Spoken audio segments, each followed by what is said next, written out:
Welcome to today's video where we're going to be comparing an expensive Seiko, this is $1,000 Seiko, against a not so expensive Seiko, about say $350–400 for this Seiko. Now in the last couple of years, Seiko has been increasing the price of its dive watches. So suddenly you have Seiko making watches that are $1,300, $400, $500 in price. I am not looking at the $5,000 Seiko divers because those really are Grand Seikos. Those are assembled by hand. They have Grand Seiko movements, but they only have the Grand Seiko in everything but name.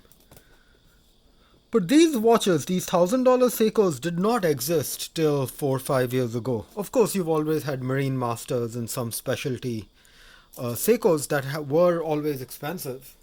But in terms of regular mass market Seikos, these $1,000+ Seikos are really new. The SRP 777, which is the Turtle, released in 2017, I think 2016 or 2017. This is another example of a mass market Seiko. It used to be the SKX 007, and then they got rid of the SKX 007 and re-released the Turtle shape. And this is, obviously the prices have increased compared to the SKX 007, but this is what a base Seiko is like. So what is a base Seiko these days? Actually, a base Seiko is pretty good if you ask me. It has applied indices at all the hour markers, just like the SPB 147, the premium Seiko. Of course, the SPB 147, you can see there's you can clearly see the light reflect of the loom application. In this, not so much. You can see that there's a lot, it's a bit more shallower. Excuse me.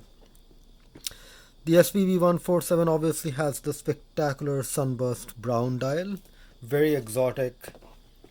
The SRP 777, it's a pretty flat matte dial, does not look that premium. You look at the hands of the SRP 777 look really flat. You can see that's a really thin piece of metal with loom on it. This, on the other hand, is a very substantial hand. The baton hands that this uses, and you can actually see, if under the right light, there's it's beveled, so you can clearly see on the hour hand how there's a bevel on so it's just not a flat piece of metal. There is definitely work that's been done on the substantial hands that this has.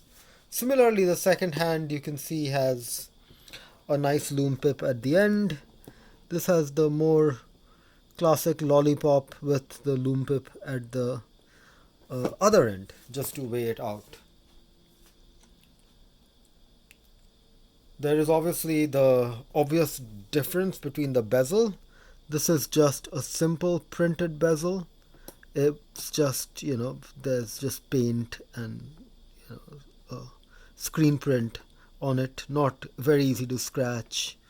Whereas the bezel on the SPB 147 is extremely substantial, and the numbers are inscribed. The numbers are not printed, they actually are inscribed on the bezel. And you can obviously see that radial texture that runs through it. I just lost focus.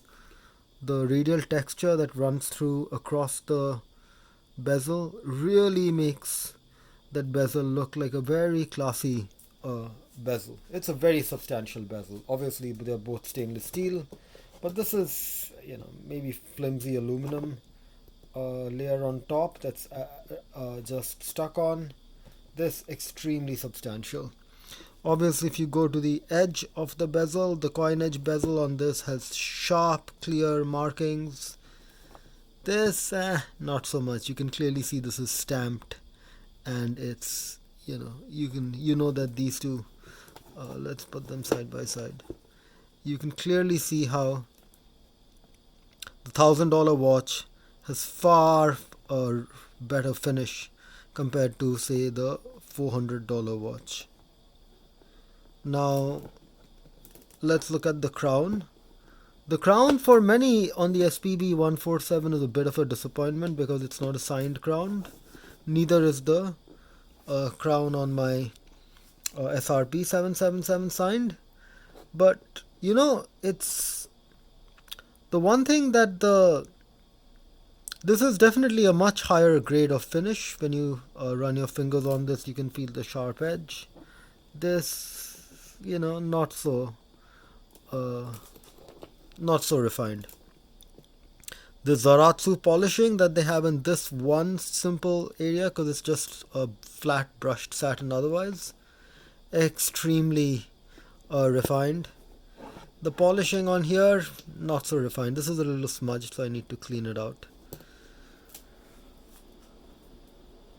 The crystal, finally. This is just a mineral crystal. This obviously is a fancy domed sapphire crystal, as you can see, with an anti-reflective coating. In real terms, with a matte dial, the that in sunlight the matte dial is very easy to read, so even though this doesn't have an anti-reflective coating, it doesn't matter. But under the right angle, you can definitely see the anti-reflective coating at play on this. In terms of daily use, I don't think there's really much of a difference. So if you have to get one Seiko watch, don't spend $1,000 or $1,500 on one of these watches. Just get a $300, $400. You can sometimes get these as low as $250. Just spend. That's the Seiko Diver. Seiko Divers are not expensive watches. Of course, after you've got a few of these watches and you want to build your collection, I would definitely urge you to go get a $1,000 Seiko, because a $1,000 Seiko just has a very different level of fit and finish, and it's truly a joy to wear. Anyway, that was my quick look at a $1,000 Seiko versus say a $300 Seiko, $400 Seiko. Hope you enjoyed the video. Please be sure to hit like and subscribe to my channel, and I will see you on another video.